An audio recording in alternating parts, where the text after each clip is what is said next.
Welcome to Not Milk Never Milk. Subscribe if you're lactose intolerant. In this video, I will show how to make pickled vegetables for Banh Mi. Slice carrots and daikon into thin matchsticks and rinse. Warm a simple brine of rice vinegar, water, sugar, and salt until the sugar dissolves. Pour the hot brine over the vegetables and add a few slices of jalapeno for brightness. Let the jars cool to room temperature, then refrigerate for at least 1 hour before assembling your sandwich. Make a balanced brine by using 2 parts rice vinegar to 1 part water, then add sugar and salt to taste. Heat gently to dissolve sugar, but do not boil. Place vegetables and aromatics like garlic and peppercorns into clean jars, then pour the warm brine to cover everything.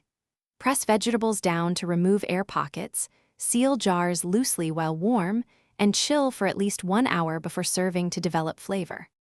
If you're finding this helpful, please subscribe and like to support more recipes and quick tips.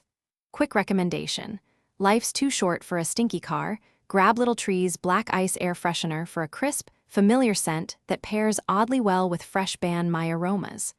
I keep one hanging during prep to keep the kitchen smelling clean. Check the description for the link and other deals. Now let's get back to the video. Adjust texture by slicing thicker for crunchier pickles or thinner for a softer bite, and vary sugar for sweet or tangy balance. Add herbs like cilantro stems or Asian basil to infuse additional aroma. For longer storage, use sterilized jars and keep refrigerated up to 2 weeks, checking flavor daily. When assembling Banh Mi, drain excess brine so bread stays crisp and layer pickles with pâté, meats, and fresh cucumbers for contrast.